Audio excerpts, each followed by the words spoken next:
Hi, friends! Join us as we dive into the themes, metaphors, and foreshadowing of Buffy the Vampire Slayer.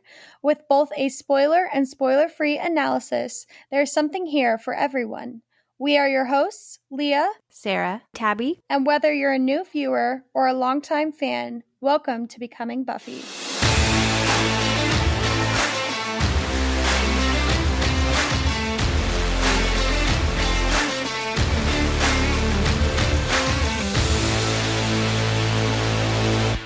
Hey everybody, welcome back to Becoming Buffy. Today is a really special day, not just because we are talking about Amends, which is one of my personal favorite episodes in the Buffyverse. Same. I think it's yours too, Tabby. Leah, how do you feel about this episode? I feel like it's a pretty general consensus that it's a fave among us. I know you're going to say, I thought it was a pretty average episode. I was like, gone. You're gone. Leave the episode. I've seen better. Nope, this is the best it can get. But yes, we're talking about Amends, which is the first and only Christmas centric, Christmas-esque episode of the Buffyverse. But we also have a really special person with us today. We have Dee, also known as Mrs. Gordo, for those of you who have waited long for this. Thanks so much for being with us, Dee. Thank y'all for having me. I'm so excited to talk about this episode, and I'm a big fan of y'all's podcast, so thank you for inviting me on. Yeah, absolutely. Our pleasure for sure. Okay, so we ask everybody this, but Dee, can you tell us your first memory of Buffy, how you found the show, like what you love about it, and why you love Amends in particular? Sure, like my Buffy origin story. Yes, so I'm exactly. very old. I'm a very, very old person. So I watched Buffy back when it was on TV. So it's funny because I had a couple of good friends that were really into Buffy. And they were like, you should watch it. You would really like it. I was like, eh. And one time I think I was sick and watching, changing the channels, and I found Buffy was on. And I think it was the episode Enemies. And then it kind of got me curious. So then I went, and this is how old I am, you guys. I went to my friend who had season 1 on VHS. Oh my goodness. And I put the VHS season 1 seasons in, and that started my Buffy journey. And I think I was maybe 13 years old, 14 years old. Wow. Yeah. So, and then I, just kind of rewatched it. I rewatched seasons 1 through 3 like hundreds of times. Sure. Yeah. The holy trinity of Buffy seasons. And then I guess, in terms of Amends, I'm a huge fan of Angel. I'm a huge fan of Angel, the character, and Amends is a very important episode for him, for his character and the journey that he's on and the journey that he takes, which I think we'll talk about, in the spoiler section. But, the episode itself is so much about philosophy and, themes that we explore with Angel for many years to come. So I love it.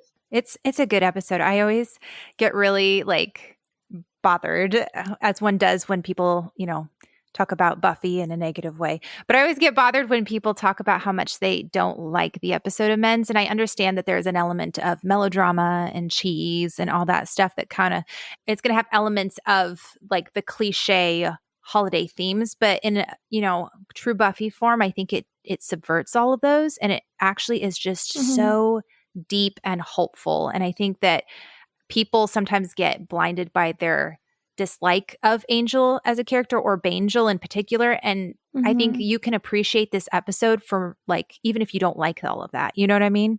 So I just don't understand everyone's argument with being melodramatic. I'm like, you guys, if you look at it for what it actually is in the episode, it's not melodramatic. They're talking about life and death here. Yes, but in real life, obviously, it's melodramatic because we don't go through this. But it's you have to put yourself in the place of the characters, and it's completely reasonable that they're reacting this way. But I think that whole conversation in the hilltop makes me tear up every time. Everyone just kills it. They give it their all. It's just the epitome of just Christmas feels and just feels in general. It's also not any more melodramatic than any other episode of Buffy. It's true. It's just that it's Bangel. It's exactly. If it's a certain kind of melodramatic some fans are okay with. And for some reason, Angel melodrama, it seems to get a lot of eye I don't know what you're rolls. talking about at all. Yeah, I Gosh, don't nobody either. else is like that. But, I think that people, it's unfortunate that people would discount this episode as being, cheesy or melodramatic. It because is, while yeah. there are elements of cheesiness and melodramatic, you're missing some really interesting, philosophical ideas, some really interesting writing. And what Joss Whedon himself has coined some of his best writing is that hilltop scene. So, I just think some people are just wrong. 100% agree. I also feel like it's one of those things where I don't really view this episode as cheesy. Like, I think it's just sometimes people get so uncomfortable with deep conversations like the one on the hilltop. Or deep feelings and emotions. Or deep feelings. Yeah. And so that when they watch it, they're like, oh, this is so corny and blah, blah, blah, blah. Like, but it's like, it's one of those things where it's like, no, like, that's life. Like, he's going through a terrible thing. Like, and of course, the person he loves the most is going to be like crying out for him. Yeah. Like, this is literally a picture of like a relapse. People have gone through stuff like this where they've needed to like literally fight to keep their loved ones like alive. And I don't think that's cheesy. I think it's done well. I think there's probably an aspect where people are uncomfortable with seeing particularly a man exhibit such strong emotions, because we watched David Boreanaz as Angel just like sobbing and he's just going through it. And I think sometimes that makes people uncomfortable. It's like we're used to seeing women display strong emotions, but seeing a man, if it's not anger, anything other than anger, it's like, whoa, this makes me kind of uncomfortable. And so I think that might be part of what maybe makes people uncomfortable with the episode, but I don't know. Anyway. All right. So let's just jump into the episode since we're already talking about it. Amends, Season 3, Episode 10, written and directed by Joss Whedon, which is why it's so great, aired December 15th, 1998. So the working titles for this episode were Old Enemies, Dead Enemies, and A Buffy Christmas. This episode's story follows the premise of the well-known Charles Dickens novella, A Christmas Carol, in which an elderly miser is visited by a ghost and the three Christmas spirits to learn the wrongs of his ways. I think we all know what Christmas Carol is. And this episode in general was just really needed. I mean, here we are on episode 10, and Angel's been back since episode 3, at the very end of episode 3, Faith, Hope, and Trick. And it's been kind of like, okay, like, why is Angel back? Like, him and Buffy haven't really like had a conversation where they've addressed the fact that they can't consummate their relationship. They can't have sex, that they really can't be together because of all these things. But then on top of that, like, we haven't really seen Giles and Angel talk and address some things. And so I think this episode was absolutely pivotal and much needed. And we've also talked about, I think, was it Lover's Walk, where, Angel was reading Nausea, and we saw him like talking about reading about existentialism. And I think it's cool how we've had little Easter eggs in episodes prior to show us that Angel's actually been thinking about this, isn't just coming out of nowhere, All right, so we kind of talked about it a little bit. What do you guys think some of the major themes of this episode are? Amends. Ooh, that's a good one. Where'd you get that from? No, but I mean, realistically, on a non-joking thing, I think a part of it is relapsing. But I also think a lot of it is just like, how do I phrase that? Like, is there a word for like self-forgiveness? I was about to say extending forgiveness on yourself. Redemption. Thank you. Yes. Something like that, where it's like working through your inner demons and allowing yourself to kind of move past the crappy stuff that is in your past. Because, I mean, we see that not only with Angel, but it's like even at the beginning of the episode, you see like Willow talking about that, Xander talking about that. Like, even Xander. I know, what is happening. Is going through his own little self-redemption, I guess. He's at least willing to forgive. The other thing that I was going to say is, you kind of touched upon it with the Jean-Paul Sartre, which I don't even know how to pronounce his name. I think it's Sartre, but I mean, everybody says it differently, so who knows? Everybody knows what we're talking about. Carry on, whatever. Is, that existentialism, the meaning, what does it mean to be alive? That's sort of the philosophical side of this episode. And it's actually a 3-parter, right? The Wish, this episode, and then you guys will talk about the next episode coming up, which I'll kind of deal with that those themes of existentialism. And then the other thing is, I think Angel is also struggling with some identity issues. Is who is he? Is he Liam? Is he Angelus? Is he somebody completely different? And I do think that of course, this is a question that we talk about a lot throughout the show, but we delve into a little bit about what the soul means for Angel and his identity and his culpability, because the first plays off of that in this episode. Yeah, that's a huge, huge thing. I'm really glad that they start to address it a little bit more in this episode. Right. That's really interesting. You say that about identity, because I think one of the themes that we've seen for this, I mean, this season has several different themes, but one of the overarching one that we put for this one is choices. And what comes into that is your identity. And so who you are, who you choose to be, like your choices factor into who you eventually end up becoming, because like we are what we do. And so I think that we've been watching Buffy really wrestle with identity and choice, specifically in like Anne in the first few episodes when she was wrestling with, okay, I am a Slayer. I've accepted that role, but then there's kind of a part of her that didn't want to come back to slaying, but then did it. But then all of a sudden you have faith in the mix, and it's like, oh, I could actually like, or I've been told I can walk away, but then I know that being a Slayer is part of my identity, so I can't really walk away. And I think having Angel back, it's kind of cool to see the parallels between both Buffy and Angel's journey of finding out who they are. Yeah, and they do that. I mean, they parallel their journeys a lot, because Becoming, obviously, those 2 episodes, they paralleled them becoming who they were. And now both of them, although Buffy is, much more throughout the season, we see also Angel struggling with his identity. And particularly, we see it in this episode. The parallels between both of them throughout the series is just my favorite thing ever.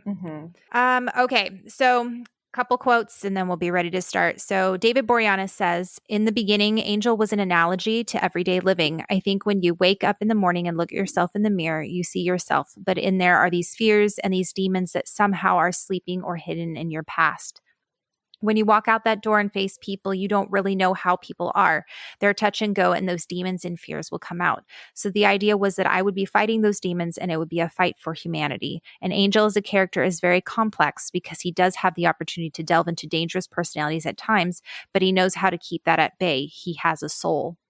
And then Tim, is it Minear? I think I've always pronounced it Minear. What I like about the whole idea of Angel is the concept of redemption and this idea of recovery as well. The truth is, here's a guy who's choosing to be good. He's got stuff in his past that he's got to make up for. And then Joss Whedon. Part of what we wanted to say with this show is that redemption is difficult and it takes a long time, and there isn't always a goal in sight. You just have to keep trying to do right and trying to make up for what's gone before. And if you make it easy, if you say, find the golden key, that's kind of a false hope. And the thing about a hero is that even when it doesn't look like there's a light at the end of the tunnel, he's going to keep digging just because that's who he is. So I think that's just kind of the crux of and the heart of the character of Angel, which I absolutely love, because I think that we so often see Angel through the eyes of Buffy on this show. And I feel like this is one of the first episodes, with the exception of Angel. I feel like Angel, when we saw like those scenes with him and Darla, we kind of see him separate from the lens of Buffy. And in this episode, we see a lot of scenes of him on his own. So it's kind of cool to see him in a perspective that's away from Buffy a little bit, because it kind of fleshes him out a little bit more. All right, we open up in 1838. It's always so weird when you see like the actual date of it, because you're like, oh, he's been alive for that long. Interesting. Yeah. Oh, yes. He is an immortal vampire. Forgot about that. It's funny to think about all the stuff that happens in such a short amount of time in like history's retrospect. You're like, this wasn't like that long ago, and yet everything looks so different. Mm-hmm. Yep. And then I just always think about like, Vampire Diaries is like vampires, and they were like their original stories were in the exact same time in history. I'm like, could y'all have it in like a different time? Like, I don't know. It just seems too specific. I mean, the thing is, though, you go back too far and it's not really interesting anymore. They're like pilgrims. Who wants to see the pilgrims? Yeah, no, literally. It's like, oh, they were on the Mayflower. It's like, oh, cool. Anyway, Angelus. This part I feel like is the only scene in the this episode where I'm like, this is a bit cheesy, but it's also because his accent is a bit atrocious. Okay.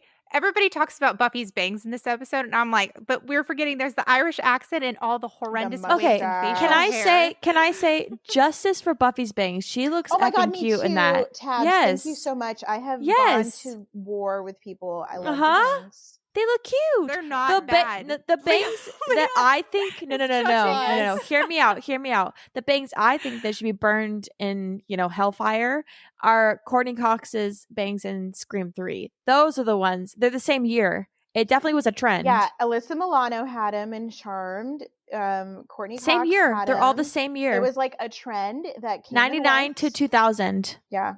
Yeah, it was like a month, and that was it. I think SMG can pull it off really well because she didn't do them super It's subtle. thick. It's Some people subtle. did them really thick, and it was like, Uh-huh. but yes, it is subtle, and it's not even there for the entire episode. Honestly, I think some of her best hair is in this episode, but nobody talks about it. She's got like a cute, adorable updo, and then she's got like the little wispies on the side. Ugh, anyway, because they're kind of, they look more like flyaways to kind of sit in the front, whereas like Courtney Cox's, well, first of all, it's a wig that they cut. Oh, is it really? So stupid. Yeah, well, it's because David Arquette, they were married at the time, and it was his idea because they watched some movie or something, and it looked like the actress, and then he was like, wouldn't that be cool if you like mirrored this character's like look? And she was like, sure, because they're like in the honeymoon phase, so she'll do whatever he asked her to do. And so they like cut Tabby's spilling all the tea over here. She it's in an interview, you can watch it, but she cuts it and it looks very jaggedy, like someone took scissors like upwards and went it's just very crooked and it's not cute. I'm not a fan. I think Alyssa Milano did it. She looked okay with it, but I think that I like SMG the best. Yeah, of the ones that I saw in that time period. I don't think it looks bad, but I also think she looks good in anything. But anyway, so Angelus, he starts running around. Poor Daniel, as we find out his name is, the poor victim. And we find out this is like before his wedding day. It's like his wedding week. This poor man is being taunted by Angelus, and like he gets shoved into a corner. Angelus's very uncomfortable accent comes out. He's like, Daniel, be of good cheer. It's Christmas. I think his accent has improved since becoming. I think so too. A shout out for like, I don't know, additional. It's approved, but it's not good. It's never still. good. Never. But we've embraced it. The improvement is appreciated. Hey guys, nothing can be worse than Dick Van Dyke's like British accent and Mary Poppins. That has been like the #1 worst accent on television, like charted on everything for the past like 6 really? years. His Cockney Imagine that being like ranked, and you're like in your 80s, 90s, and you're still having to live that one. That's true. But it's very charming. It's kind of cute. Like, but like as an adult, you're watching it and you're like, where are you from? You're blending like two different accents into one. I think it's really interesting that in this episode, all the victims that were shown, Margaret and Daniel, are both people that are from they're not. I know Margaret is a servant, but Daniel, he talks about how Daniel is in his debt, like playing cards and stuff. And I think it's interesting that they have Angelus preying on people that are not in powerful positions but are in positions that can be easily manipulated and controlled and stuff. And I think that's a really interesting choice for Angelus. Like he probably could go after anybody he wants to, but I think he likes to play with them beforehand, and he can get away with it more easily with people that are in a less fortunate situation. Or people that are just like vulnerable in their emotions. Like Buffy was going through a breakup with him, and he was like, this is the time to screw with you. Anyway, so he has a flashback in his dream of when he killed Daniel. Angel wakes up. I feel like this should be called like Angel Pants, and like I wrote in my notes at one point, episode. R.I.P. to Tabby. I said my thoughts are with Tabby at this time because it there's makes a lot me of uncomfortable. Like I love this episode and I love DB, but it's like I just can't. It's too much at some points. I'll be real honest with you. That's my biggest beef. No, it's just okay. Here's the thing. I never noticed it until we had to really break down the show, and then I noticed it, and then as soon as you notice how much, and it really feels like he's trying to make it come out as like an actor. And I think as soon as it broke the ice with that, I was like, I can only see him like trying so hard to like work up his like anxiety. I So don't what know. you're telling me is you're uncomfortable with male emotions? No, when he's sobbing on the hilltop, I'm like, I'm a whore for this. Well, what's It's really the funny panting. is, it's so funny that people criticize Angel about this all the time on forums, is like, he is the like most like he breathes so much like that, like you said, he's exacerbated, and he's a freaking vampire. He doesn't breathe, but like he's constantly breathing. Yes. And yes, I love in Prophecy Girl. He's like, I have no breath. He's exactly. like out of breath from It's like, running. you sure about that, buddy? Because but yeah, I can hear the air in your mic, dude. it's funny. Yes. So we see Angel kind of, walking around, panting, being all uncomfortable in like the streets because he's being taunted by his dream. And it's like the middle of the night. And then he runs into Buffy. We're all, like, I'm sitting there like, I can't focus on what they're saying because I'm like, wow, that's a new hairstyle. My favorite part is when I watch reactors on YouTube that are males. And it's been like two different people and they've sat there and been like, oh, Buffy looks a little different, and they couldn't tell you what is different. They have no idea. Gosh, it's all funny. the girls who are That's like, "Oh my gosh, her hair's hilarious. different," but they're sitting there being like, so funny. Like that They're stereotype. trying to figure out what's different. No, that's seriously that stereotype of guys not understanding is so true. Buffy asks if he's shopping, and he's all aloof. She asks if he's good. He's like, yeah, I'm all right. He asks, "How is she?" He's like, "I'm okay, but how are you?" And I'm like, I know the smallest like thing between them. I'm like, yee! I love them. I think it's interesting as the theme of this episode, like one of the themes is addiction. I think it's important to note that Angel is spiraling because the first is targeting him, but there's also a reason he's so vulnerable because he doesn't have Buffy in his life at this time to help him. He's alone. And I think they're making a point of showing that because like that's what happens when you don't have a support group, when you don't feel like you have people there with you. It's so much easier to spiral. I'm not going to say like it totally prevents it, but it just helps to know that you're not alone. Yeah. Yeah. That's true. Especially with the themes past couple episodes where Buffy's mentioned that being alone isn't good. I like that this is kind of after that. Right. Well, I think all the way back to Out of Mind, Out of Sight, the first time Giles and Angel even meet in the library, they bond because they're talking about how being alone is one of the worst feelings you can ever feel. And I think that's something that Angel has experienced for most of his life as being the only vampire with a soul. And I think it's probably even harder for him now because he's experienced what it's like to have someone that understands him and then having to live without that. So he's in an extra vulnerable state right now. The Buffy mentions that she's getting gifts for the gang. So cute. Gosh, they don't deserve her. Well, we also find out later that she had... Okay, well, they might be getting gifts for her too, guys. Let's not judge. Oh, I'm judging. Rashly. I need to see them buying gifts for her. Buffy, we find out later, she already bought Faith a gift that day. Like, I didn't even catch that until we rewatched this. Yeah. I was like, oh, like when she was out buying it for the quote-unquote gang, she bought Faith one. I know. So all of those things about people saying Buffy was not a good friend to Faith and stuff, no. Yep, not tolerated. Sticking up for my girl. And then Angel sees Daniel in the crowd. Also, the music in this is just hitting. Fantastic. Christoph Beck. I think this has got to be one of his best episodes that he composed, like across the board. I will say the overall just like aesthetic of this episode is beautiful. Like the wardrobe, the like atmosphere. I'm also just a sucker for Christmas. So anything that feels like Christmas, I'm like, it's amazing. But it's just like you can tell that they took a lot of time and effort into creating the atmosphere of this episode. This episode kind of feels more so like you're watching a Christmas movie than an actual like episode, which I love. Yep. And then I love these like transitions between like what we see and then them talking about it. And so we see in the hallway, Buffy's kind of like explaining what's happening with Angel, how she's a little bit worried or that he's acting weird. And then Xander's like, Angel, weird? What are the odds? I was really proud of her for just finally saying, Xander enough because I feel like she doesn't do that enough. I feel like characters in general don't do it enough. And it was good.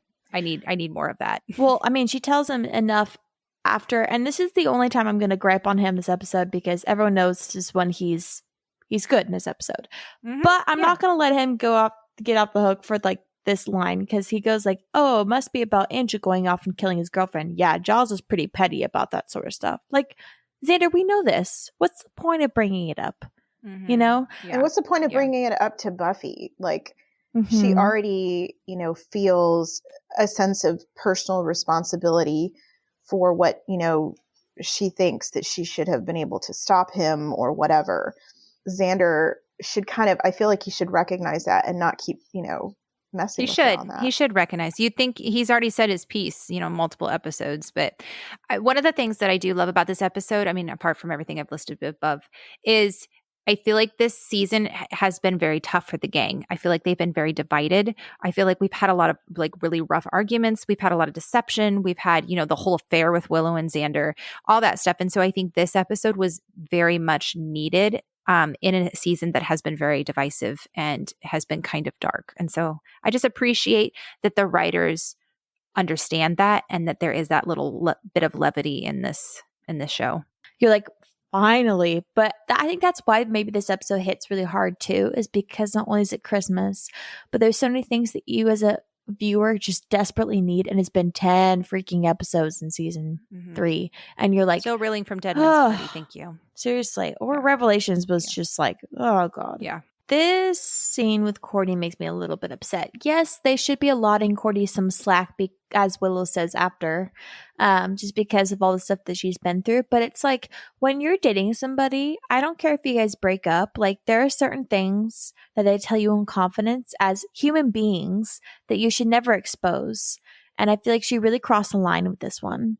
We don't get very much about Xander's past life. Like, we just don't really know. We haven't known about him, and we've only been getting little bits and pieces. And so to hear that he has to sleep outside on Christmas Eve tells a lot about his family life. And so for Cordelia to bring that up, I think, yeah, that's pretty harsh. I think it's hard because it's like, yes, she's in pain, and yes, he did a wrong to her, but I also am such a firm believer in people telling you things in confidence should really stay there. Mm-hmm. So it is kind of, it's a little scummy for her to say it. Yeah, just because he hurt her doesn't give her the right to be terrible back. I mean, but this is kind of very, I mean, I'm not surprised by it either. And Cordelia can be like this, particularly when she's hurt. She can be quite harsh, and she knows where to hit people. Mm-hmm. I'm very proud of Willow, though. I feel like this is one of the first episodes where I felt like Willow was genuine in her remorse. Not that she wasn't genuine before, but I feel like there was more of a mix of self-preservation. In this one, Willow seems to fully own her mistake. And she's very much like, I'm in the Christmas spirit. I'm going to just deal with my own stuff, and I'm not going to fault Cordelia for hers at this point because I understand that I hurt her. And I think that was growth on Willow's part. Yeah, no, I agree. And then as she's talking about forgiveness is pretty much a big theme with her this year, Oz pops up. And I loved how, like, Xander, if you watch him, he kind of recoils into his chair and covers his face. It's very funny. You're like, yes, feel Xander, guilty. Feel the pain. Yep. And then they have a cut shot of them inside a classroom. And this scene. Then he goes on to explain in such a mature way that he is aware that Xander and Willow have a history, and he'll never know if it'll fully be over, but that he misses her, and that he can only control how he feels and how much he's going to put into the relationship. And I feel like that's so mature. It's like him sitting here being like, you know what? I'm recognizing that you guys have a history, that he will be in your life, and that I can never fully know or fully trust you, but I'm putting my faith in the relationship. It's very sweet. Oz he's just a better man than all of us. Because I don't know how he came back from that. That would be so hard. Seriously. All the time. But I mean, the only thing about Oz, and I mean, I love him so much. I think I know what you're going to say. Is like, he's flawless. There is no flaw in his character. The way he handled, I mean, and this is, stuff that other people have mentioned before, the way he handled when Willow wanted to kiss him the first time, how he said, I want it to be special and meaningful. The way he handles this situation, there's no growth for this guy because he's already like up here. Right. He sets this incredibly high bar. And, you got to love him for it. He's incredibly lovable. And the way that he deals with this particular situation is almost, it's almost, who could Inhuman. actually do this? Who could actually say, Yeah. what, Yeah. I'm, forgiving you and we're going to move on in the way that he does it. And I've always wondered why they chose to just make him perfect, the perfect boyfriend. And I wonder if that's because that's what they felt Willow needed as a character. Because she's so insecure, she needed that extra validation. Maybe. And yeah, it is true. And I don't know if you watched Passion of the Nerds analysis, because he brought that up as well. And he was just like, he goes, that's my only, we love him for it, but that's the only beef we have with him. Like, there's nowhere for him to go. And if Oz was on the screen more, I struggle to say that it wouldn't be interesting, because I think Oz is just fun to watch. But for the long term, it's just like you have to have somewhere that you're going with your character. Right. The hard part is like, if we, how to explain this? Since he is already so high up there, if they try to give him flaws now, it would feel so unauthentic and just kind of pushed in there. It's just, I don't know. It's like when you start out so great and then you start to give them flaws later on too, it doesn't like sit well, because you're like, well, everybody goes, oh, they ruined his character. And it's like, well, maybe they just made him more human or whatever. Right. Yeah. Well, we'll get there when we get there. I have different opinions on that one. I'm speaking to like generically in case anything ever were to happen, not saying, Yeah. Anyway, very sweet scene. We cut to the tree lot where Joyce and Buffy are looking at trees. And then Joyce kind of mentions like inviting Faith, does the whole mom guilt trip thing. But you can tell Buffy's not opposed to it. I think that she's a little bit uncomfortable because they haven't talked in a while. And then that whole funny thing where Buffy is like, oh, we should invite Giles. And she's like, no, absolutely not. And then walks away. Joyce, now what possibly could be preventing you from asking Giles to come over for Christmas? It would be a great time to introduce him to Buffy. Say, this is my new boyfriend. In my dreams. Please, Joyce. In my dreams. Please, just have him over for Christmas. And then Angel wakes up from the dream seeing all the bringers. And then we see Faith's hotel. We haven't seen this hotel in a couple episodes. I'm like, oh. It's been a while. Yeah. Buffy knocks on the door. Eliza Dushku's makeup is really gorgeous in this episode. Like, they put her in a nude lip, which I love that they softened her makeup look a little bit. Normally it's a lot darker and a little bit more harsh. And I think they were intentionally trying to make her look a little bit more vulnerable and younger. Yeah, because she's alone on Christmas and she's basically Buffy's age. It's really sad. Agreed. That's a good point. I didn't even think about that. Yeah, she still wears black in the episode, but it's not like leather and like dark. It's like she wears like a black button up and then like a little skirt. She wears like a beige jacket, and the script specifically says that she dressed a little bit. They said more human or something like that, or softer for when she came to Buffy's house. Like, it was Faith's version of trying to dress nice. And then this scene with Giles. The contrast between how homey and cozy Giles's place is. Like, they have him cooking dinner. He's like, it just feels like you're in his kitchen with him. And then how alone and cold, and it's not cold outside, but like aloof Angel is in contrast to Giles's house. Like, he even like throws the towel over his shoulder at one point, and like it just feels like he's got his suspenders down. Like, he's just very relaxed and stuff. And I think that the way they did the lighting and the set design and stuff for this scene in particular just really helps with telling the story that they want to tell in this moment. And it's so good. I can't talk enough about it. And Anthony Stewart Head's acting. Obviously the guy is a genius, but the way that his face drops, the reaction to Angel saying, "I'm sorry to bother you."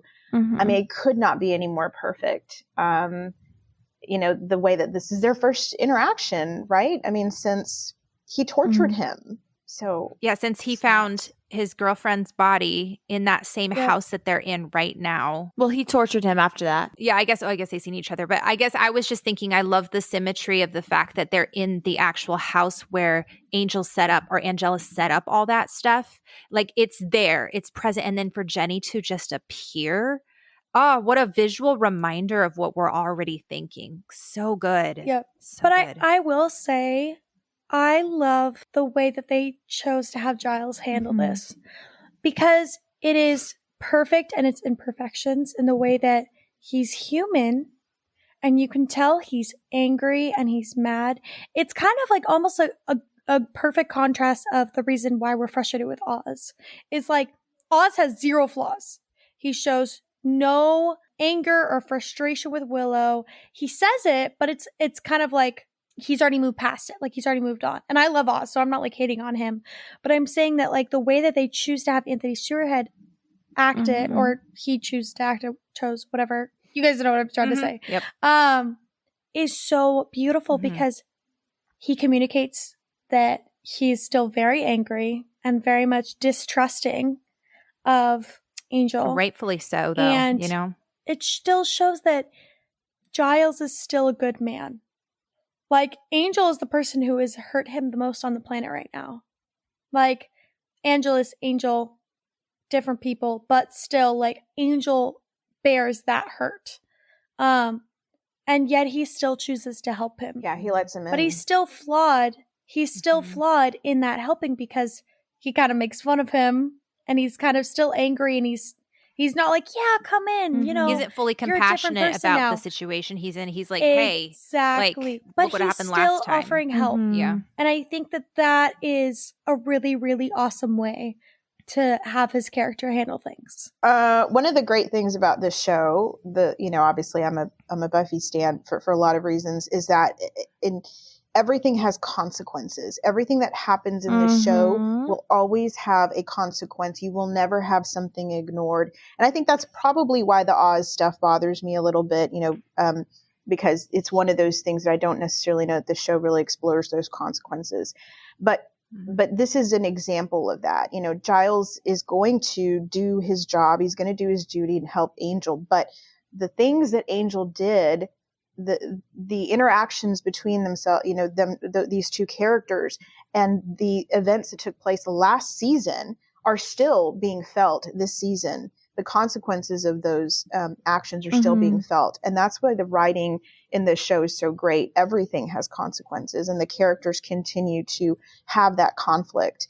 And you see that, of course, in this interaction, which I think is really cool. Yeah. Shout out to the person that kind of like, was it Joss who directed this episode? And wrote it. Yeah. So the directing portion, I just found was so intelligent was the fact that he kind of like, he picks up the crossbow as he tells him he can come inside, right? And so he still holds it on him as he's talking and explaining. And then as soon as Angel kind of like shows him he can like relent that he's being serious, he starts to put it down. But as he's putting it down, that's when Jenny pops up. So it's kind of like a reminder of like, as soon as he's letting his guard down, it's like he's still being reminded, but you still killed his girlfriend. Him holding up the crossbow is him not trusting him. It's him like having his guard up. And then it's like that person on Angel's end is not allowing himself to be forgiven. And so as soon as Giles, quote unquote, not necessarily forgives him, but kind of like relents a little bit, putting his crossbow down, it's like Angel can't allow himself to be forgiven. He sees Jenny and then he's reminded again.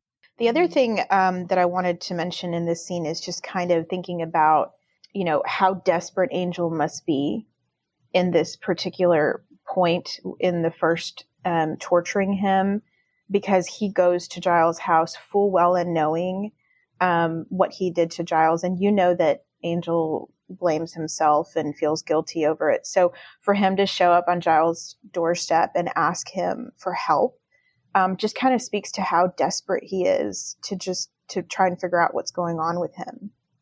I really think it kind of gives us a good idea into like his headspace at this point. It's a good picture too of someone that is wrestling with relapse or addiction. Who are the people that you're going to hurt the most? It's probably the people that are closest to you, that you're your friends. Yeah. And so I think this is a picture of sometimes people don't want to ask for help because they feel like they don't deserve it, or they feel like they've hurt people so much that they can't even ask for help. And so I really, really love how this episode deals with that and kind of shows the different aspects and layers of that. So Angel has another dream, and this one hurts. This one is, I mean, there are obvious parallels to situations that people find themselves in, and I think it's just hard to watch. Like, he just like taunts her, weaponizes like her situation against her son.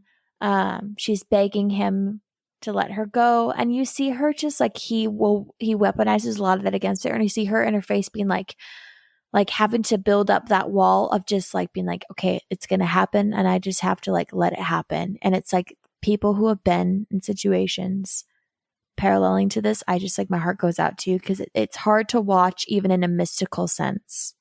They feel like they have to let themselves be taken advantage of because they don't want to hurt other people, or they don't want to make a scene, and that's how people in abusive situations operate in predatory. And I think this is also even just like I talked about with Margaret and Daniel, it's a symbol of class privilege, I think, at times too, showing how there's such a sense of like, you know, she has like no job security, right? Like she can't go to someone and say, hey, this dude is harassing me. Like Angel probably took on the form of had noble or whatever, and had some status of power apart from being a vampire in that society as well.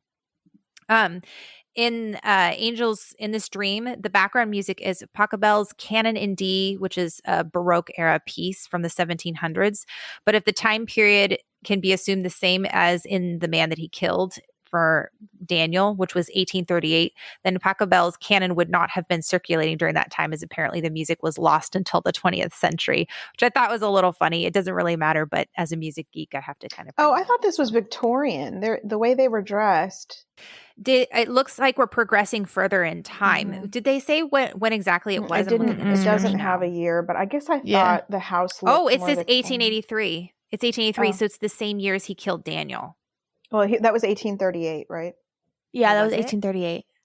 Gosh, why are they confusing me with just swapping the two? I think this one looks like it's like a few decades after. Only because her the Victorian. That would make more sense if we're progressing a little bit further. Her maid's outfit doesn't look like 1838. That's true. Yeah, it does look more Victorian. Yeah. So she cries out, "Sir, my son." He drinks her, looks up, and Buffy is standing there staring at him. I love the contrast between the lighting on Buffy and Angel in the shadows for most of this episode. I forgot to mention it, but in the scene with Giles and Angel, Giles is got light on his face. He's got a lot of like kitchen light around him from the kitchen, and Angel is in the shadows.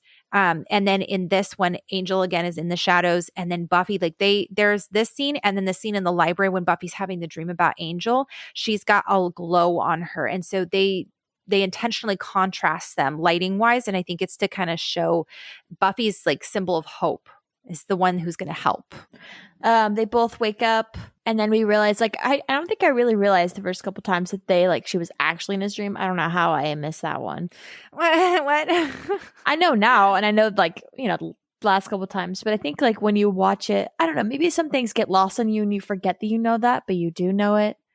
And I was like, oh, that's odd that she like dream hopped, but I still don't. Yeah. There's certain things about Buffy's like dreaming and prophecy that I'm still a bit hazy on, and I've seen the show like a bajillion times. I don't quite think we're fully that. Supposed to understand it. I think we're just supposed to know that Buffy has premonitions, but I think we're also not supposed to know the like extent of the First's power. So it's quite possible the First incorporated Buffy into the dream. It's not necessarily Buffy's own power that brought her in there. There's a couple different interpretations. That's how I have always looked at it, is that the First has this ability to somehow place people in dreams and manipulate dreams, because of course, you know, the scene that we'll talk about in a little bit, I mean, that's not a prophecy dream. That's something else. Yeah, that seems pretty real. We'll see it as real. My headcanon is real. Give them a moment, okay? So this conversation or interaction between first Jenny and Angel,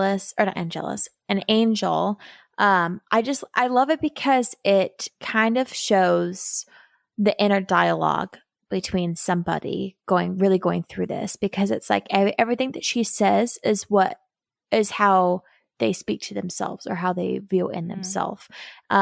He's asking her to leave him alone. She says, I can't. You won't let me. And then he said, I'm sorry for what I've done. What else can I say to you? The way that the first operates within the context of this episode is that the first exists because it's the first evil. So you have this mindset that there's an evilness inside of Angel, and the first, that's the only power that the first can hold over him. And so it's this concept of, you know, that's the beauty, or like the beauty, the darkness, I guess, but then also like what makes this episode work so well is, hey, like I'm you. I'm the darkness in you. I am your deepest, worst desires manifested. And that's what is taunting him. And the first here says something that I kind of jotted down is, I just want to show you who you are. Mm-hmm. And so that's kind of the identity stuff that I'm talking about. And to your point, Sarah, that this is the first evil. And so if Angel is evil, or if he has evil in him, is that who he is? Is that his destiny? Yeah. Is that only who he is? Yeah. Can he be something else? Yeah, totally. Which are all questions I think we all have asked ourselves. It's like you tend to look at your worst mistakes and think that you're sacrificed to that the rest of your life, you know? That's like that's the board painted on your forehead when you walk around, you know? And it's like that's what people see you as. Well, and it's also bad because it's literally coming from the mouths of his victims. I know. Like, so it's like it's almost worse than hearing it from yourself, because it's like there's always a part of him that I think that wants to be forgiven. And so it's like literally hearing it from the people that you did the worst things to, that you will never be better than that. Like it is no wonder he's on a hill at the end of the episode. Like that will take anyone to a very dark place.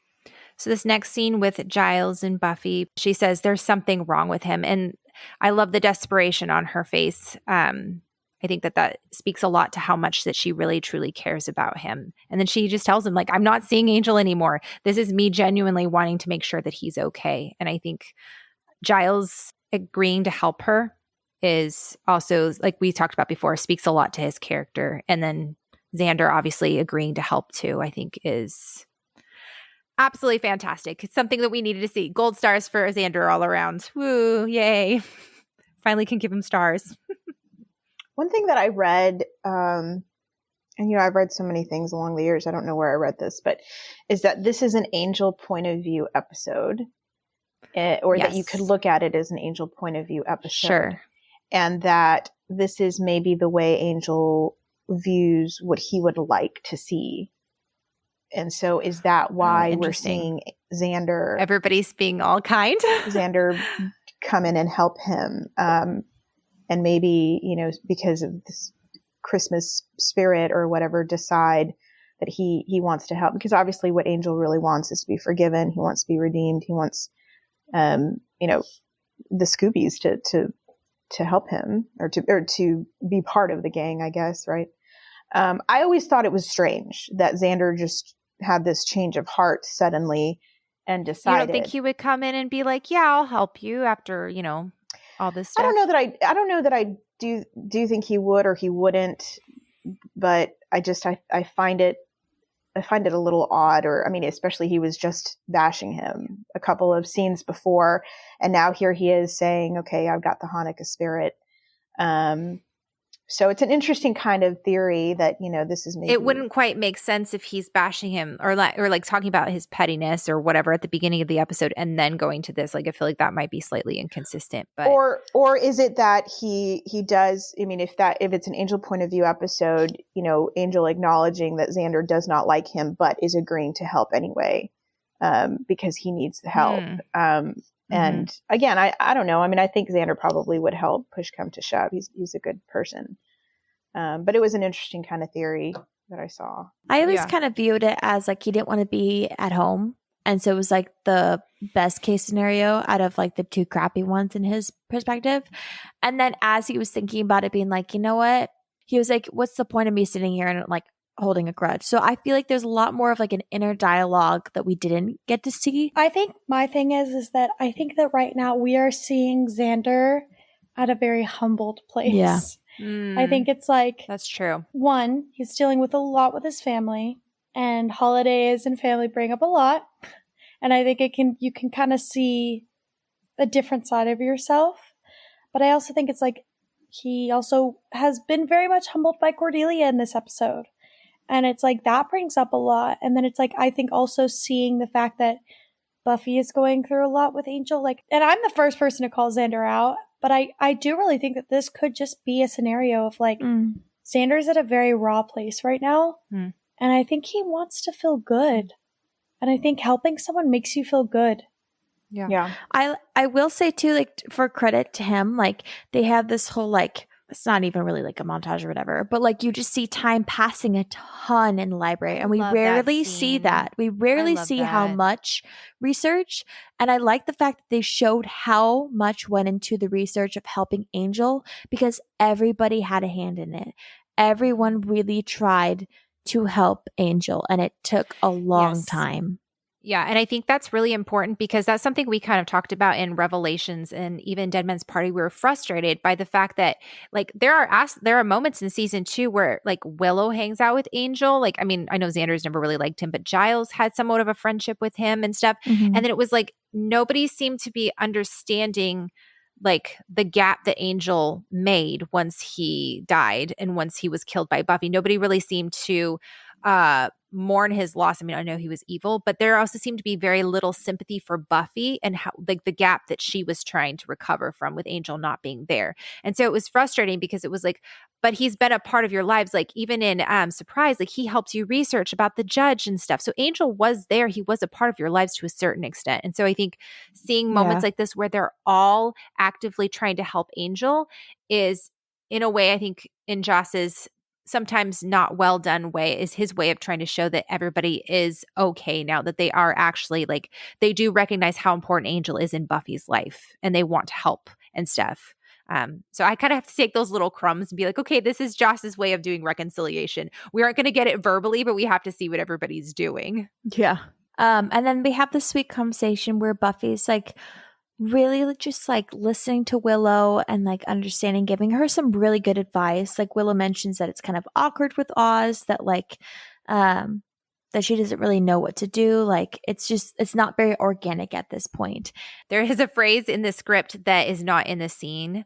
And Buffy says after that line that you just said, Tabby, she says, well, he does have a point. Xander was your first love. And then it says, thinking of herself, that's hard to let go of. And then she goes into Xander as a piece of you, all that stuff. And, you know, obviously she's thinking about Angel in that moment. That's interesting. Yeah, there's a couple of interesting little things that they cut out. And I was like, I wonder why. Like, it can't just be for time. Like, and it takes 2 seconds. I'm like, why? Like, why are you cutting out something that takes like 5 seconds? In the script that is really important.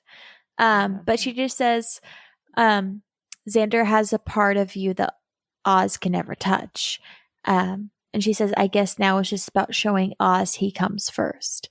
I feel like that's a very realistic way of looking at it, though. Instead of being like, oh, no, he knows you always loved him and stuff like that. It's like, no, there's going to be some doubt there. Yeah. Which is kind of like what Oz said, too. He was like, I know you guys have history. And he's kind of like being like, I'm aware of this. And it's like, I can't ever sit here and be like, I know you won't hurt me in the future, but all I can do is just trust you. So this next scene with this guy in a suit, I realized, and I'm sure Sarah's going to mention this too, but I realized the past couple watches, like he's a modern person. So this had to have happened when Angelus was here from like what? Innocence to the end of Surprise until like the end of Becoming Part 2. Like, we don't really see it. But I love it because I think that it speaks to how awful Angelus was, and it shows that he was out doing malicious things intentionally to people apart from trying to hurt Buffy just because he's evil, you know? And then there's kind of like this like transition between Daniel saying he was going to be married that week, and then Margaret mentioning that Liam was a loser. Well, the symmetry between her saying, yes, cry out, make a scene is the same thing that Angelus taunted her with back in the scene where he changed her or I guess killed her if she didn't become a vampire. But she's taunting him saying, yes, cry out, make a scene, saying that's what you said to me as well. He says, or the Angel tells Jenny as the first, that wasn't me. a demon isn't a man. I was a man once. And so here we have again Angel struggling with, his identity, who he is, the feeling of culpability for his crimes. And he's sort of having this inner struggle. And the first is saying, well, isn't it you? And then also, let's talk about when you were a man. And then you have this flashback to him being a worthless man, right? Yeah. Yeah. Passion the Nerd talks about how there's 3 separate entities of Angel, or characters of Angel in this show. You have Liam, you have Angelus, and you have Angel. And it's like Angel is some combination of the 3 of them, which I think makes for a very interesting character. Yeah. And I guess there are different ways to view, and this is a much bigger conversation than this episode, right? There are different ways to view Angel, and I think a lot of it has to do with how you think of soul canon in the Buffyverse. But what is true is that I think canonically we know that Liam, is not the same person that Angel is. I mean, that's just, we see that in the way that Angel is, and how he communicates and how he acts and how he talks. We also see that Angelus is not the same as Angel. And, I like to think of like this, the sum is greater than, or the whole is greater than the sum of its parts, that Angel is, a different person than Liam because he has, Angelus's history, the demon that lives inside him, and, a completely different purpose and journey. He has different experiences too. Exactly. Yeah. Which I think is actually encouraging for Angel to look back on and say, if those things can change me so much, that means I can actually become someone later on. Like those don't have to define who I am now. I can take that and learn from that and become someone new as time goes forward. And it's encouraging for us too. Like we don't have to always be stuck with who we were in the past. We can change and grow from that, And then in the morning in the library, everyone's still researching. Ooh, the scene. Poor Buffy is knocked out up in the stacks. And then they, have a conjoined dream bang. Conjoined then, dream bang. So romantic. Oh my gosh. So romantic. This is gorgeously shot. This is so gorgeous. Like they have Buffy on the dark red carpet and the contrast between her. I also noted they put Buffy in a lot of blue this episode. Did you guys notice that? But she also, SMG just looks gorgeous in that color too. She just looks great. Yeah, she looks amazing in baby blue in general. The music in this episode is, in this scene in particular is very pretty. It is the same music that plays when Buffy had that dream about their night together in season 2. It's just got the bells underneath it. And so you have like the same like wind instruments playing and making that wistful feeling and like dreamlike state. It's just very beautiful.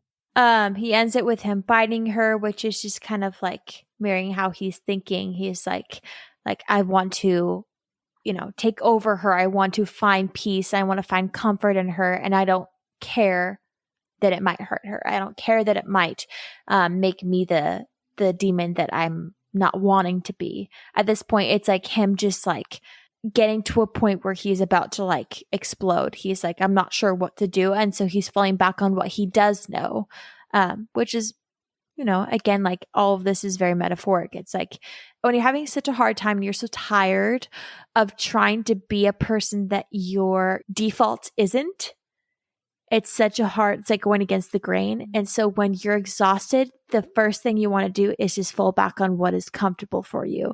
And so that's what's happening with Angel. I just really feel like I have to defend him because it's like, I don't know. It's like people who don't understand television, people who don't understand all these things can be like, well, why does he want to hurt her? Like, why is he okay with all of this? And it's like, he's exhausted with having to fight his literal demons all the time, having to be a better person every single day. And he's falling back on what he knows, and he doesn't know how to fight. And I think what's happening, they have the bringer that's in that room. So I think they're trying to show that the bringer is manifesting this. So even though Angel and Buffy are actually physically experiencing what's happening in this dream, they're not in full control, I think, in this moment. I think the bringer is just trying to like have them experience it. And he wants to tempt Angel to taste Buffy for nefarious reasons, to obviously like push him over the edge. on a lighter note, when it flashed over, I've seen this episode so many times, but it flashed over and I forgot the bringer was in the room. And for real, I thought that was Spike for a second. And I was like, what the heck? No, could you legit, imagine? I was like, what the heck is that? And I was like, okay, bringer. Because like his like shaved head, it looks like it was like blonde. I don't know. Anyway, I was like, whoo, okay. Whew, no, Spike's not there. I just want to say that, and you talked a little bit about this, Sarah, but I do think that they're actually experiencing this. It's not just a dream. Sure. And I think this is honestly the best sex scene we get in the whole show. I agree. It's so amazingly It's shot. tender. It's tender. It's tastefully It's- done, but you experience, you know what they're feeling. Ugh, so good. Yeah, she's actually, I mean, obviously in Surprise, we don't see a lot of, skin or whatever. Right. You see all of her back, you see all of his back, and Right. there's a lot shown, and yet it's really beautifully done, Mhm. which is kind of why the bite is always like, oh my Whoa. gosh, that's where Mhm. he goes with it. Yeah. Yeah. But it is like, Tabs, what you're saying is that, this is really Angel's greatest fear. Mhm. Because he does desire Buffy, and he says that, right? He desires her. He loves her. He desires her in a lot of ways, and he still has a demon inside him that craves, Yeah. or that, craves that blood. Mhm. And so this is really, it's almost, it's like it's a dream that turns into his worst nightmare. Mhm. I always Yep. think of, is it Bad Eggs where he says, when I kiss you, you won't wake up. And she says, when you kiss me, I want to die. Is that the, I wanna is that the die. That's a episode? Reptile Boy. Is that Reptile Boy? Reptile Look Boy. at you. Yeah. Know your angel moments. Well, because it happens right after, like, he's all jealous. Oh, you're from right. Okay. I can never the remember like mating yeah, dance. Bad Eggs is okay, gotcha. I can never remember all those like Kiss me, tiny I little wanna like die. little moments interspersed in those scenes in season 2. But yeah. Oh, Yep. it's beautiful. They wake up from the dream. She walks down and tells Giles that she had another dream, kind of skirts past that one. It's really funny. Yeah. That's not that Giles funny. should know better than Yeah. to be asking at this point. Like, dude just like walked into that one. I honestly think he really picks up on a lot of this and it's just like, whatever. He Just probably moves knows past more it. than what he's letting on. Yeah. Yep. And then they kind of figure out through research that of who the bringers are. They're basically doing all the dirty work for the master, the first. Wrong bad We're guy. done with the master. This scene with Willie's bar is so funny. He's like, hey, the Slayer. Oh, what brings the Slayer down here? Yeah. And all the vamps are like walking out. What I think is so funny is Buffy fully walks into this bar knowing she's going to see vampires and stuff and is just like, guys, I have bigger issues right now. Like, I really don't care. Just don't bother me. My boyfriend's in But trouble. I also think it's funny that we really never got an introduction to Willie. Like, he just was there one episode. Yeah. They walk And in then it they're was like, like- this is Willie. And Willie will be around Yep. occasionally. I love that Xander's with him trying to be all macho too. It's just funny. I thought that was kind of endearing where he's like trying to help in a way. And then she's like, maybe you shouldn't help. It's just so funny. Yeah. I really enjoyed. We don't get a lot of just Buffy and Xander together Yeah. alone. And I feel like the moments that they do have together are actually pretty sweet. Yep. And the Willie says they live underground. And then he mentions that creatures are getting scared off in Sunnydale and nothing rarely scares them off. And I like how they kind of subtly mention like the weather throughout this episode Right. to kind of like really drive home, hey, it's really hot out Everyone's because really the ending horny. won't No, I'm make just kidding. what? Fair. But also what's funny is like everybody in this episode has coats on, and I mean coming Yeah. from somebody who lives in Texas where it is right, like 3 days ago it was like 85 degrees. I'm like, listen, you don't put a coat on if it's like Yeah. 70s. Yep. You're like your heavy coats. Yeah, I know. And I You mean, know? it's Southern California. Like, people don't really wear coats all that much. And then Xander is being all comforting I know. outside Who when is they walk this out. I man? was like, what's going oh, on? what the heck? What is happening? It's a I'm Christmas like, he's giving me miracle. whiplash. I know, right? He's giving me such whiplash. Xander makes so much sense to me in this episode because I feel like, again, kind of what I already said, like he's in a vulnerable place, but I also feel like Xander so obviously is trying to do anything to keep his mind off of what is going Yeah, on that's true. in his own life and his family, that he's like, yeah, I'll be there for Buffy. Yeah, like we'll go and we'll spend all Christmas chasing down Angel or whatever. Because I think it's just like he's distracting himself. And I don't think that's a bad thing. I'm not faulting him for it. I'd be doing the same thing. But I like that we're seeing a different side of Xander, you know, because it's like, it's giving him dimension. It's like, okay, finally, like, give me something I could root for you for. Yeah. Yeah. Mm-hmm. Also, I've always wondered, is this Willow's house in this next scene or is it Oz's? And if it's Oz's, how did Willow make it inside? pretty sure it's Willow's. Because she says, my parents are out of town. Yes. Yep. And because he's showing up with the VHS and everything. Yeah. It's definitely Willow's house. But we just have never seen it before. I don't think I was about to say, I was like, we've never seen it. Oh, no, we've never seen it. No, never seen it. Brand new. Never. Yeah. Nope. I'm so bad at this. I don't know how you guys do it. It is okay. It's so funny. Every single person is always like, they just are so afraid they're going to like spoil something. We get to spoiler section. They're like, oh, okay, I can talk about whatever I want. I'm literally have anxiety over spoiling. Don't. Right If now. you spoil something, I'll just cut it out. We'll cut it out. That's what I have to do all the time. I'll go back and be like, I just spoiled something there, and then I have to go back. So please, no pressure. Yep. You're totally fine. Okay. And then I feel like we all know this scene well. We all know how great Oz is. I will say but though, Willow's like, you know, Buffy, things have been really awkward with Oz. I'm gonna just let's have sex. Let's go put on very white, and then like dress up in this red dress. Also, the walls match her dress. Like everything is just red. Everything's I was red. like, did she like redecorate the room to match the vibe? Because I feel like Willow's an overachiever would like, I don't think she actually did it, but I just like to imagine Willow and they're like painting everything so it matches her vibe perfectly. You know what I mean? She's like picking out the perfect dress so it matches. Oh my gosh. Anyway. Two things about this scene that are really, cute. First, she puts like, I don't know, Sprite on ice and it cracks me up. It's like Coke on ice. It's like, champagne. And then the second thing is she's like, I'm ready to, like she can't even do the thing. Sex. And I'm like, maybe if you can't say it, maybe you shouldn't do it. Yeah, seriously, if you can't say it. No, I'm a firm believer in the fact that if you cannot openly and completely discuss everything that you want to do, you're not ready to do it. Oh yeah, 100%. Like, and also it's like not to be all up in their business, but like, have y'all done anything but make out at this point? Yeah, not to be all up in your business on like characters that in a TV show that we're analyzing. I mean, yeah, but it's like that's a big step to go from like. And also, the last person she kissed was Xander. I don't think they've kissed. Oh, yeah, true. that's true. The last person on our lips was not our boyfriend. Yep. That's too much too soon. And kind of going back to what you said about the soda on ice, the script actually mentions that. It says it's candlelit and romantic. Soft music plays on the record player. A couple of bottles in parentheses of soda. Don't you just hate TV? I kind of love that Willow. Like it's such a Willow character, right? It totally is. That she was like, oh, well, we can't drink, so I'll just put some Sprite on ice and it'll kind of be like champagne. You know what I mean? I will say, I love the analogy that he uses because we all know that it strikes a nerve with Willow's character. He's like, you ever have a dream where in the middle of a play and you don't know your lines and you kind of don't know the plot? What a good way to kind of bring Willow in because you could tell she's like, oh, that's true. Well, in Nightmares, she had that dream in Nightmares where she was on stage. Yeah. And And I love, and this is something that I love about this specific directorial decision that I see in like movies or shows.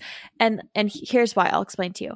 Okay. I love when there's an emotional scene and they can add somewhat of a lighter tone behind it without taking you out of the scene and then bringing you back in. So it's not too much for you. And I feel like this scene is a really good correlation because when they're talking about stuff and they're being really tender and like sweet, like Oz will stand up and then like Willow stands up because she's awkward, she's uncomfortable that Oz is standing up and they're like, where are you going? And then they have that little pause and he's like, we should sit down again. And then they both sit down and it's like that.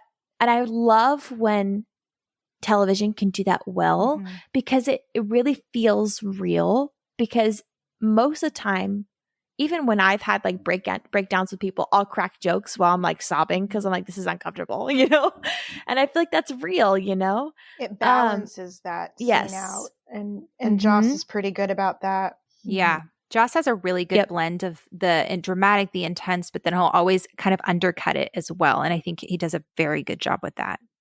There's a part that's cut out at the very end of the scene. So it ends with them kissing. It says, He kisses her, a nice one. They break apart, looking at each other with warmth. Then Willow says, "Then can I change out of this outfit?" And Oz says, "Not just yet." which I thought was kind of cute. I love him. I know, right? Who doesn't?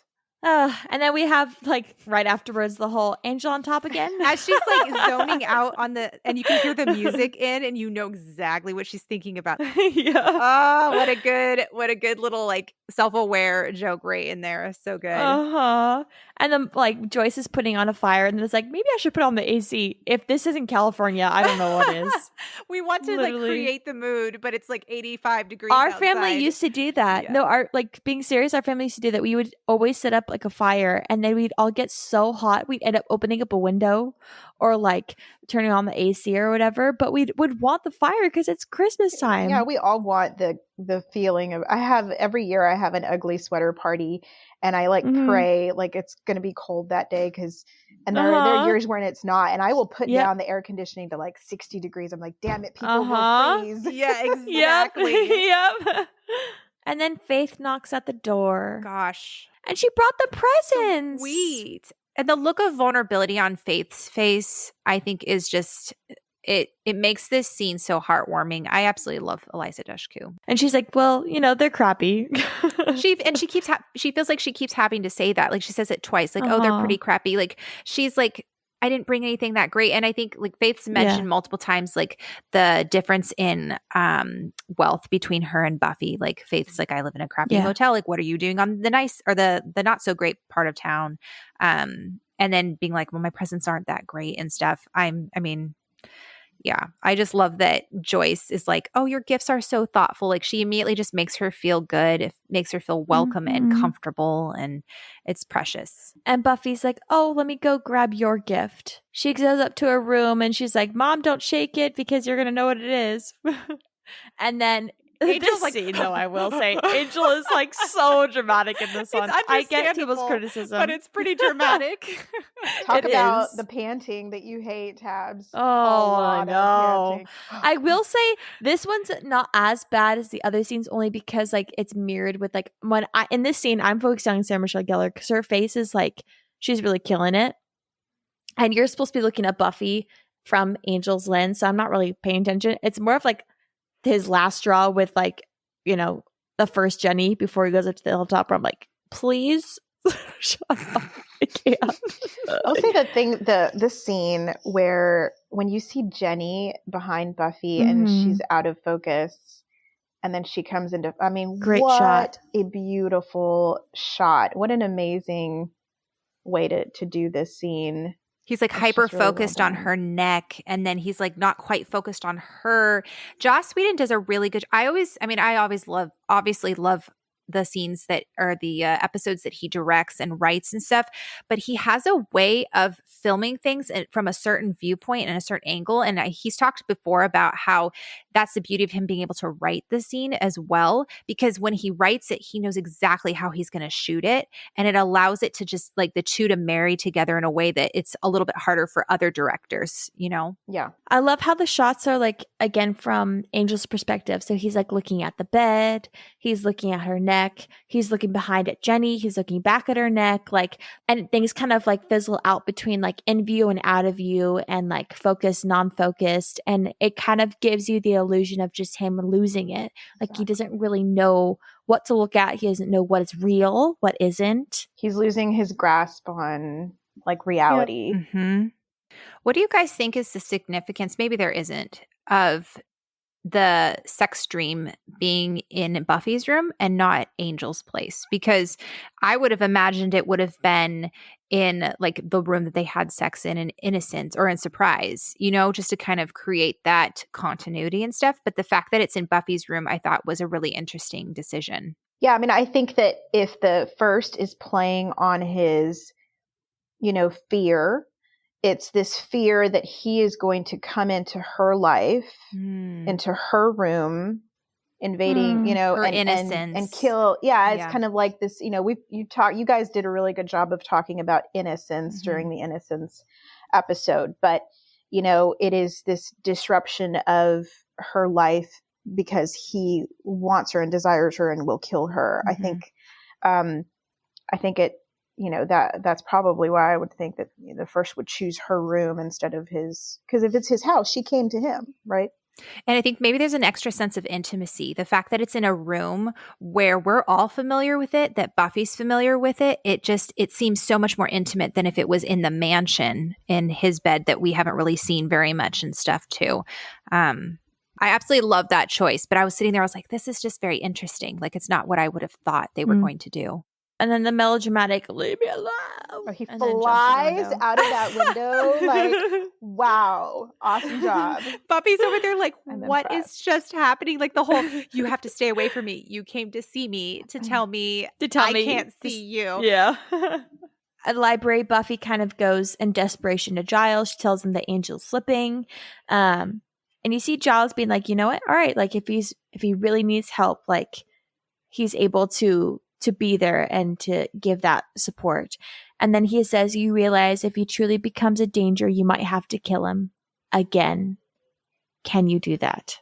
Her whole Giles, he's slipping, just like absolutely breaks my heart every time. And I love that Giles feels like he can be upfront with Buffy and say, can you kill him again? Like, and preparing her for that, because I do not, I feel like Tony Head could have delivered these lines in a way that was very much like, can you do it again? Like, are you prepared for this? Like, I don't know. I'm doubting you. But the way that he asks it is, hey, like, I care for you. I'm just asking you to be prepared for this, because he wants to make sure that she's ready. And she doesn't answer. Yeah.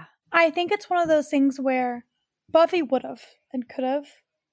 She still has hope in the moment. Because, I mean, even in the moment before she killed Angel, like, I don't know. I think she would have. I think that Buffy has proven she could do the hard things. I think Buffy, has shown us time and time again that she will make those hard decisions. That's what becoming is about. Mm-hmm. But I don't think that, I think at this point she's thinking like, no, we went through this already. Like, I did this already. Like, I'm not prepared to go through this again, I wanted to say real fast, I forgot to mention this, but at the very end of the last scene when Buffy says, I'll explain everything later, I promise, to Faith, and Faith says, watch your back. That's the exact same phrase that Kendra said to Buffy before Buffy went to go try to at least kill or confront Angelus in Becoming Part 1. It's the last thing that Kendra said to Buffy before Kendra died. So I thought that there was a cool little symmetry there, the fact that Faith says that, because I think they're trying to intentionally, Joss is trying to intentionally maybe like lead us on and remind us of what happened in Becoming, to say, ooh, there's a very real possibility that Buffy might actually have to go kill Angel in this scene, which I think is kind of a cool way to kind of parallel that. And then this whole dialogue between Jenny and Angel is just, it's sad. Like she says, you were never a fighter, Angel, so don't start now. She tells him, sooner or later you'll drink her. And he says, I'll never hurt her. And she says, you were born to hurt her. Have you learned nothing? And then he says, well, then I'll die. Oh my gosh. It's just so sad, because it's like Angel's stuck between this path of like, what is selfish and what is unselfish. He's like, is it selfish to kill yourself because you're leaving her alone to deal with that guilt and that pain? Or is it unselfish because he would be putting her in harm's way being alive? So I think that it's really hard because he's struggling with that. And then it's also that greater overall thinking of like, well, what's my purpose? Why am I here? Why am I still alive if I'm just putting the people I love at risk? Yeah, well, and that just shows how low he's gotten in his, like you're talking, Dee, about identity. He's going, my identity is that I'm evil. I have no greater purpose. She's shown me what I deep down desire. Therefore, the world would be better off without me. There's no purpose. There's no reason for me to live. I have no greater purpose, which is a really sad place to be at. Yeah, and I think that one of the things about this episode is that, what we've seen thus far is Angel's journey, and particularly when he decided to leave the alleyways and go help Buffy, has been so tied up in Buffy herself. And so his mission has been her. His purpose has been her.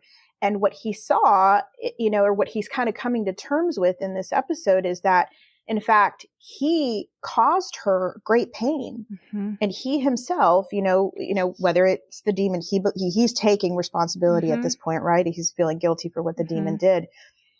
And so now when he's back, he's saying, well, is my mission still Buffy? Is my purpose still Buffy? And if the first is telling me that I have been brought back to hurt her, then I will die, right? Because, I mean, the thing about it is the angel has the great ability to survive. I mean, we saw that. He was eating rats in an alleyway. But he's grappling right now with whether or not he should exist, right? And whether he should continue to exist in this world. That's kind of what Leah is talking about. And when the first says, well, no, your existence is about hurting Buffy. Well, he's like, you know what? I'm going to go die. Right. And that's a very pointed argument because like you said earlier, like she's the whole purpose for him even trying to fight in the first place, like back and becoming him going, man, I want to become someone. And then if she's saying, no, you're only someone because you need to hurt Buffy, well, that completely undermines everything he's been working for and his whole identity up until this point, which is so incredibly hurtful. And I think just one point I want to make, and I don't know when the good time to make it is, so I'll make it now, is the reason that this episode resonates with, because it does resonate with a lot of people. I mean, I know that we probably hear some negative, but there are YouTube reaction videos for this episode in which people feel very strongly attached to this episode because of, the depression that many people go through. And the holidays amplifies that depression in a lot of people. And so, Angel we have seen him struggle with depression a lot throughout the episode, throughout the show. And we finally see it coming to head here. And this feeling that a lot of people feel, when they are depressed, the struggle that they have is, am I actually, worth anything? Is my life worth anything? And so we're actually seeing Angel, that there's the philosophy of this, which is, a different conversation, but there's the psychology of it too, that he feels worthless at this point. And he feels like he's hurting the only person he loves, like literally. So he's making the decision to end his life. Yeah. And most of the time, people who do get to that place are thinking the world would be better, the people around me would be better if I wasn't here. I mean, back with my whole thing with him and Giles, like we hurt the people we love the most. And so it's like, well, if all I'm going to do is hurt them, then there's just no point. So, yeah. Right. I love when we have these moments of Buffy just on a mission, just like storming her way, and there's like epic music. Every time they have a scene like this, I'm always like, yeah, Buffy, go. It's just so Buffy. I'm just like, yes, girl, you strut like that. We go to the tree lot. She finds a spot with the dead trees. Doesn't really quite make sense how the floor is literally just like an inch cardboard of wood. Yeah. It's still better. I will die on this hill. Still better than surprise when the freaking TVs fell through cement and created a hole into the caves underneath. That to me was like, oh gosh, purely convenient. Yeah, it was like, okay, that's plot contrivance, but this episode's so good, I'll let it slide. I'm like, you know what? There are bigger things going on. Yeah, in this episode. exactly. Like this was really just a means of like trying to show what was going on. We just need to get them Angel. back to Angel's house so they can bang. That's what it is. Okay, question for you guys. What do you guys think is the first plan in this episode? Like, what does it mean? Because at the very end of the episode, or the scene with Jenny and Angel, she says, you're not supposed to die. This isn't the plan, but it'll do. Obviously, there might be more stuff that's revealed later, but within the context of this episode, what do you guys think is the first overall plan? Buffy. Ooh.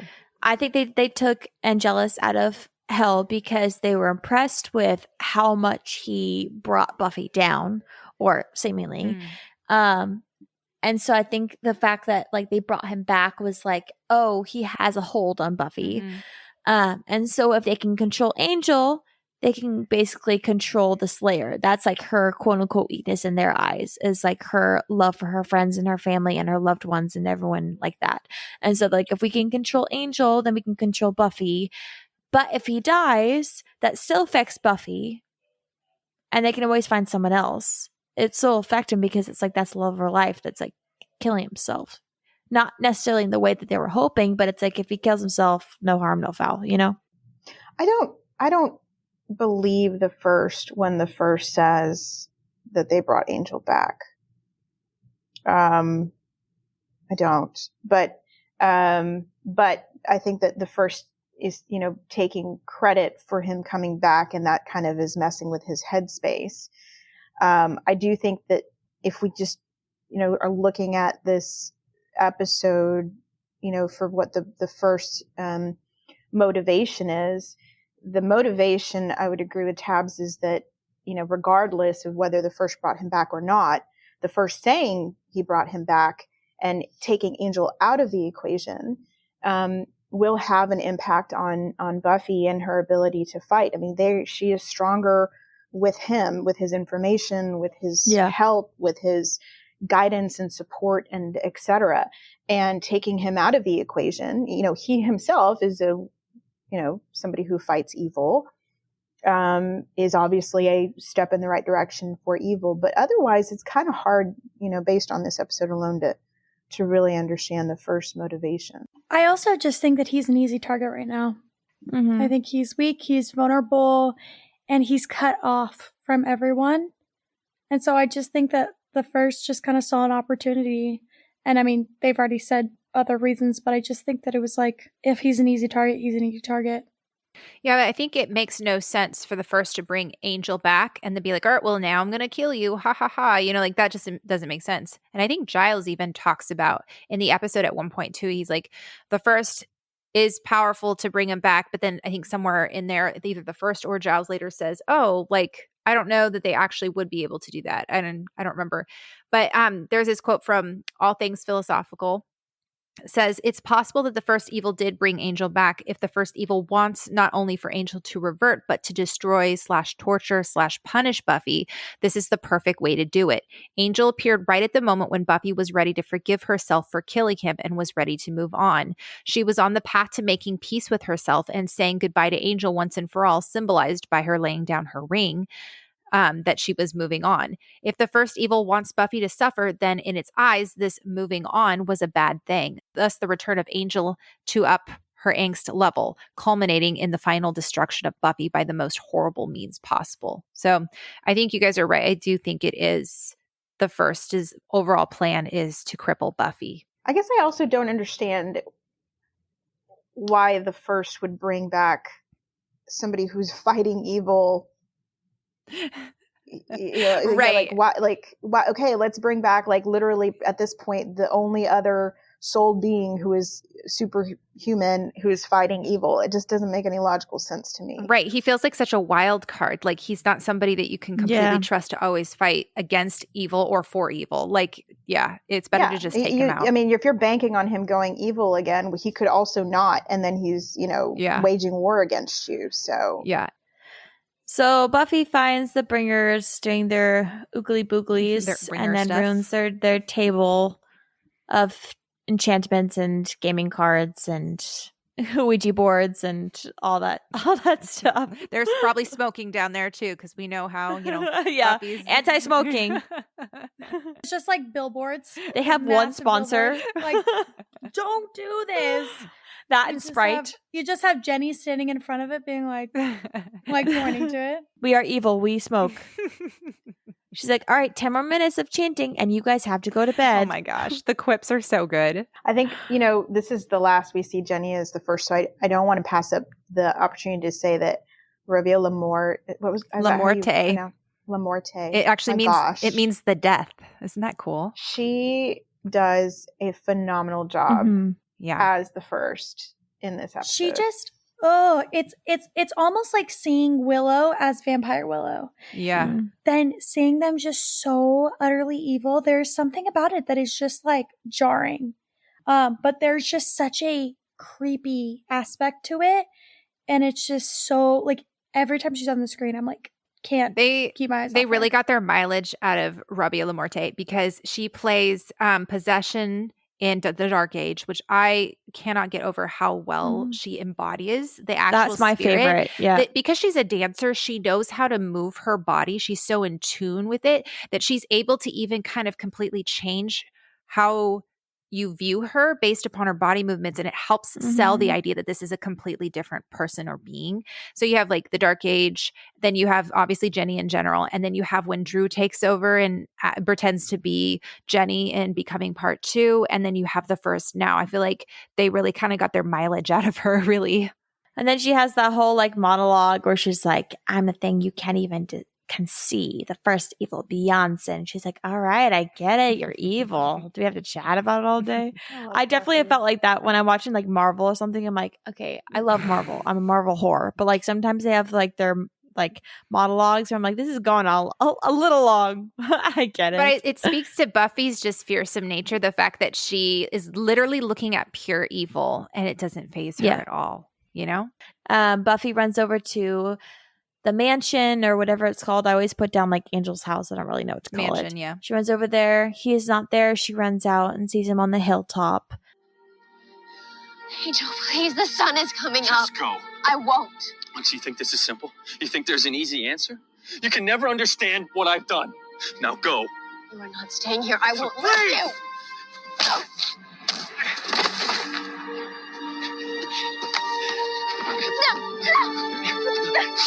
Am I a thing worth saving, huh? Am I a righteous man? The world wants me gone. What about me? I love you so much. And I tried to make you go away. I killed you and it didn't help. And I hate it.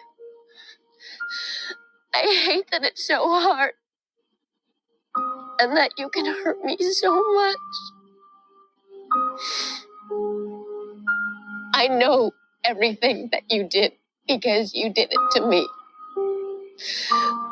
God, I wish that I wished you dead. I don't. I can't.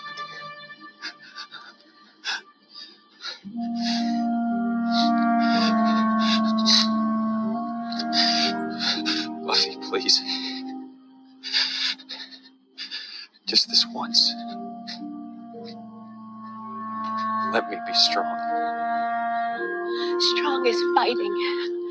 It's hard, and it's painful, and it's every day. It's what we have to do, and we can do it together. So good. It's just like the strong is fighting and it's every day. Like that is just such a beautiful line because it's so all encompassing. Like, of course it applies to the show, but it's also like it applies to like mental health. It applies to like drug abuse and just like alcoholism. Like there's so much. There's so much that applies to because it's like that's life.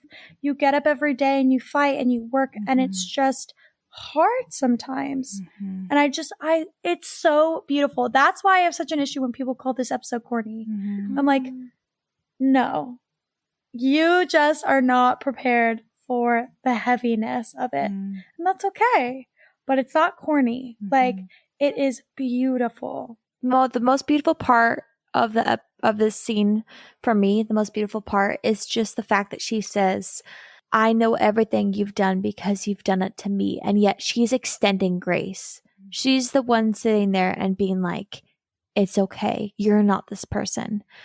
I feel like those people need to hear from people that they think we're going to demonize them. We're going to shove them aside. We're never going to love them again because they felt like they'd hurt them so much. And sometimes like kind of like in I Only Advise for You, it's like forgiveness is an act of compassion.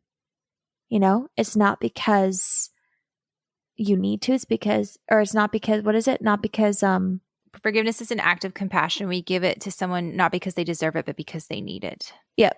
I love how the parallels between what she says here and what Jenny was trying to say to Angel, how she's saying, no, this is who you are weak, you are all this stuff. And she's going, no, you're strong and you can fight it. And Jenny's telling him, you don't have the strength to die. You don't have the strength to kill yourself. And Buffy's telling him, no, that's twisted. That's a twisted perversion of what we think strength is. Strength is actually staying and fighting and getting up every day and doing the right thing. And I just absolutely love how Buffy has this perfect blend of empowering him and building him up, but also giving him a little bit of tough love too, which I think is just totally appropriate in the situation. But I just love them so much. And I think y'all talked earlier about why he's up on a hill. And I think we talked about Passion of the Nerd a little bit, but actually Passion of the Nerd gets his material from Mark Fields. Mark Fields wrote the book, Buffy and the Vampire, what's it called? Myth, Metaphor, and Morality, right? I love that book. And in that book, he talks about how, this is like the myth of Sisyphus, right? So Angel is like Sisyphus who pushes the rock up. And when he gets to the very top of the mountain, the rock falls back down. And so Angel is up on that hill deciding if he's going to come down off of that hill, if he's going to come down and keep pushing the rock back up, right? And that's what Buffy is saying. Buffy is saying this is the personification of this philosophy, is like, we keep going, we keep fighting. And this is from Mark Fields. The quote is, "After the rock comes tumbling down," this is about Sisyphus, "confirming the ultimate futility of his project, Sisyphus trudges after it once again. This is the hour of consciousness. At each of those moments when he leaves the heights, he is superior to his fate. He is stronger than his rock." So it's that philosophy of, do we keep, life is hard, and finding meaning in life is hard and confusing. And the snow is important because Angel hasn't quite figured it out yet. This is just step one. He's trying to figure out what the meaning of life is. And so the snow coming in and saving him, I think, is important because he's going to kind of continue to wrestle with these questions about his identity and about his, destiny and the reason that he was brought back and how to find meaning in his life. But he comes off that hill with Buffy. Yeah. I think that's beautiful. That's so beautiful. Yeah. I loved what Passion of the Nerd had to say. He quotes Camus, and he says, "It happens that melancholy rises in man's heart. This is the rock's victory. This is the rock itself. The boundless grief is too heavy to bear, but crushing truths perish from being acknowledged. The struggle itself toward the heights is enough to fill the human heart. If nothing we do matters, then all that matters is what we do." I wanted to read, I got an email from someone who this episode is very dear to her, and she asked me to share, and I was like, absolutely. Her name is Anna Keenan, and she says, "Oh my," she says, "I have to say how happy I am that you ladies are here for Amends. I am a legacy fan. I've had what some have described as an unhealthy relationship with Buffy for close to 25 years. And like Leah, I too was shocked when I entered the fandom a couple of years ago that people don't like Amends." She says, as a recovering addict, I have to say that Amends is one of the best depictions of addiction I've ever seen, or what it's like to go through the early days of fighting that demon, but you get little doses of what recovery looks like throughout the arc of Angel. Amends is in my top 10, aside from it being a pivotal episode for Angel's character arc and a beautiful Angel-centric episode. It's the reason I'm sober today. The writing in that script and the story it told was so true to my experience with addiction and recovery. It communicated a message more powerful than any recovery program I've participated in over the last 7 years ever has. And then at the very end, she says, "But nobody can defend those bangs." I literally almost cried. I'm literally crying. That's so beautiful. That's beautiful. And that's why this episode is so important. Like, not only is it just a well done episode, but it is so just heavy in what it's talking about. And it shows it in such a beautiful way. It acknowledges the despair, the loneliness, the depression. But it also doesn't dehumanize what people go through. Yep. And it doesn't villainize people for being at that low point and wanting it all to end. Like, it's beautiful. Oh my gosh. Well, whoever that was. Anna. Thanks, Anna. Anna. Thank you, Anna. That was beautiful. And congratulations to her. Yes. For congratulations. addiction. Yeah. And we know it's a daily fight, and we just applaud you having the strength to wake up every morning and then do it all over again. And I think it just speaks to the power of Buffy and the writers that they're able to write something that has an impact all the way up to this day. I mean, I absolutely love that. Oh gosh. And then it ends on this beautiful, beautiful montage. The music is just stunning. Cry. Sunnydale's covered in snow, and Buffy and Angel walk hand in hand. This scene always reminds me of an episode in Doctor Who where it's 10th Doctor and Rose. David Tennant and Rose, and it's like snowing or whatever. And I think I'm mixing up 2 episodes, but there's this line where the Doctor like tells Rose, he's like, just this once, like nobody dies. Like just this once, it's a happy ending. And that's kind of how this episode feels. It's like nobody dies. It's a happy ending. I feel like there's not many Buffy episodes that end on such a hopeful note. I think sometimes we're used to either being a cliffhanger or everyone's kind of down and stuff. And I just love that this episode ends in such a happy way. But yeah.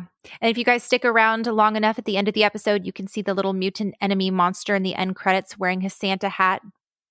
Well, that was Amends, guys. Thank you so much, Dee, for joining us. This has been so much fun. And I mean, it's Amends. Like, it wouldn't be Amends if we weren't all like tearing up at some point during the episode. I know. Yes.